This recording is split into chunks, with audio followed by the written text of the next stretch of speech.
One of the newest phenomenons sweeping YouTube is the theory of micro SaaS and starting a micro SaaS business. Being someone that loves to try new things and loves to make money, I figured I would give it a try. So in this video, I'm going to detail my plan of launching a micro SaaS. We're going to spend some time talking about what exactly a micro SaaS is and everything required to do it. Hi, my name is Alston Godbolt with alstongodbolt.com.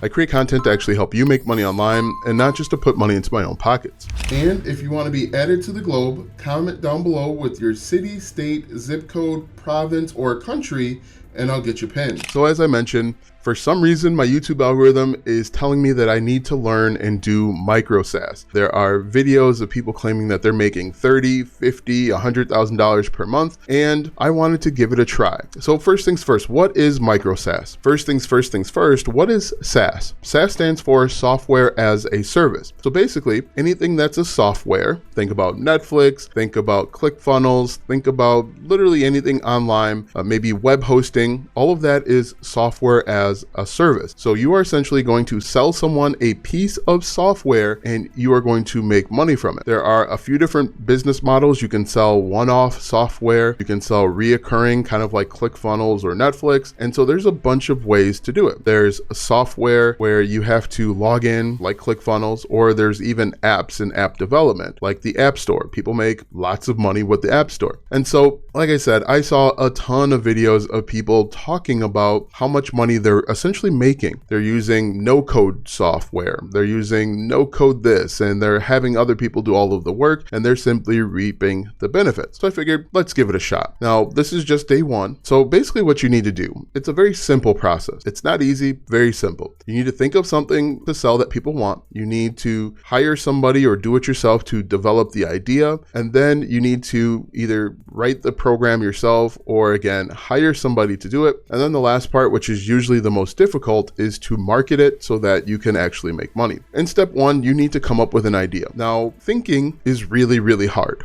And it really is, because your brain automatically tells you that everything has already been done before. Everything is saturated. There is no way that you could come up with something new or unique enough that would actually make money. And while that may feel true, if you market it correctly, having something that is done again and again and again, it won't really matter. When I think about this, I like to think about Zoom versus an iPad. Now, depending on your age, you may not have any clue what a Microsoft Zune is. A Microsoft Zune essentially was the original MP3 player. It could hold more songs than the original iPod. It was probably better, but Apple did a better job of marketing it correctly. So while there's going to be saturation, there's going to be competition, if you have the marketing figured out, it doesn't really matter. So what we need to do when we're thinking about our app, because I'm going to launch a smartphone app, is we need to think about problems that we've solved, our people that we've helped before, and other ways that we could essentially make money. And quite honestly, this is probably the hardest part, because you've got to think about what you know, what you're good at, and can that translate into some sort of smartphone app that helps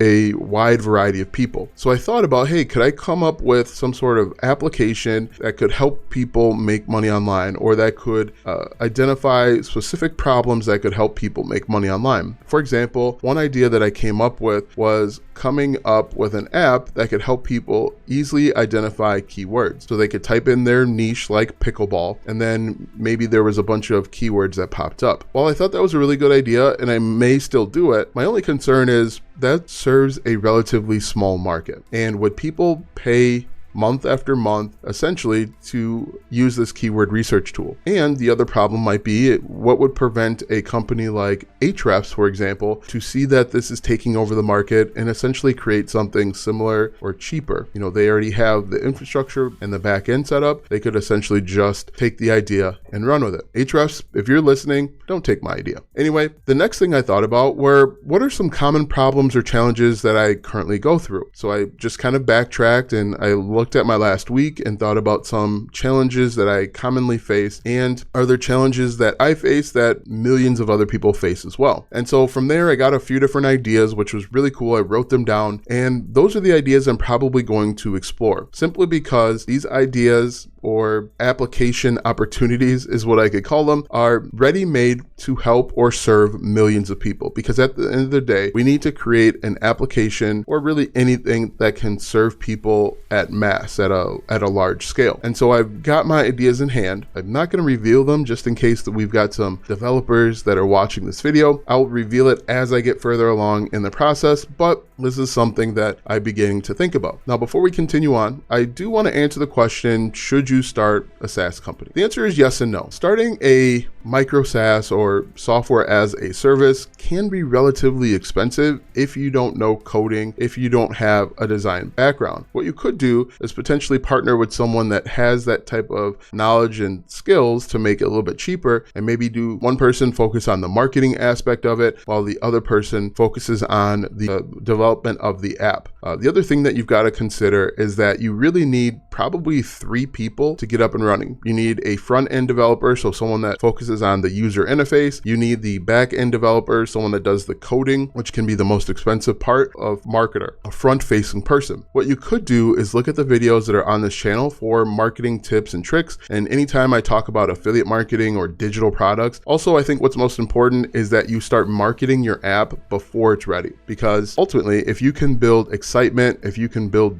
energy and build motion around this app, when it's finally ready, you can launch with a huge advantage over someone that is just getting started. If you're going this route with a micro SaaS, don't wait to market your product. In fact, you want to let people in on your journey, let people in behind the scenes, talk about any developments that you've made, any moves forward that you've made, and any challenges that you are facing, because that will help you build a community. It'll help you build energy and build motion so that when the app is finally ready, you'll have a bunch of people that are ready to sign on. I just remembered I never answered what micro SaaS is. We talked about what SaaS is. We never talked about what micro SaaS is. Micro SaaS is taking a larger problem and then taking and finding a subsection of that larger problem and creating an online solution for it. For example, let's say you are in the cooking or food niche. That's a huge niche. There are many verticals within it. What if you created some sort of software or smartphone application that solves how to bake without eggs, or vegan baking or something like that? You could create an app where you reveal new vegan baking recipes or new vegan dessert recipes. There are literally millions of people that would be interested in it, and it is a micro solution to a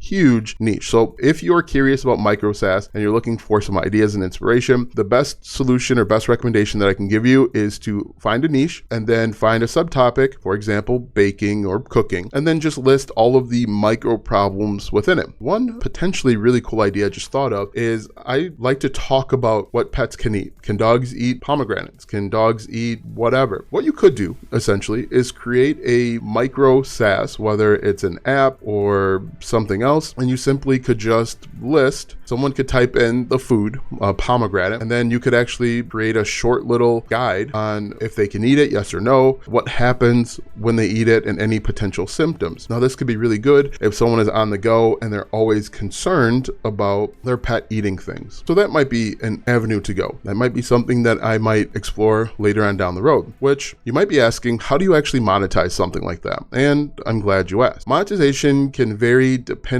on a few different factors. The pet example that I just gave you, I might try and monetize that with ads or affiliate marketing, simply because people that are interested in knowing if their pets can eat something, they might not be willing to pay every single month to learn if their dog can eat grapes or chocolate chip cookies or whatever it might be. But they might be okay with having a little bit of a text ad or a little bit of a banner ad at the bottom of the screen that they might click on or might have to deal with from time to time. Also, I could put affiliate links to different veterinarian services or telehealth, put that at the bottom, so if their dog eats something that it shouldn't be, they could quickly make a phone call and I could earn a commission. That's one way. For my original app idea, I'm thinking about offering a monthly reoccurring income, maybe charging $4 or $5 per month, simply to remain a member of the service that I'm providing. The cool thing is that once they get hooked into the monthly reoccurring model and they're getting value from it, they're going to most likely stay with it for months and even years to come. And so this is a great way to build out reoccurring revenue so that you're not starting at zero every single month. And it can be a great way to kind of insulate yourself from the changes in the market. One trade-off with offering a reoccurring monthly income model is that you're going to charge a little bit less. So I might charge $3 per month essentially to use my app, but every month I'm not starting off at zero, which can be kind of refreshing. So now that I have my idea out the way, really the next step is to kind of write down what I want this app to do. So I'm going to do what's called a wireframe. I'm going to write down what I want included in the app so that once I find a front-end developer, I can give them my ideas and then they can build out a mock-up. If this is interesting to you at all, if you want to follow my journey on building a micro SaaS app, make sure that you like, comment, follow, and subscribe to the channel because I'll be updating you probably once a week as things change and as I develop the app. Watch this video next because YouTube says it will help you grow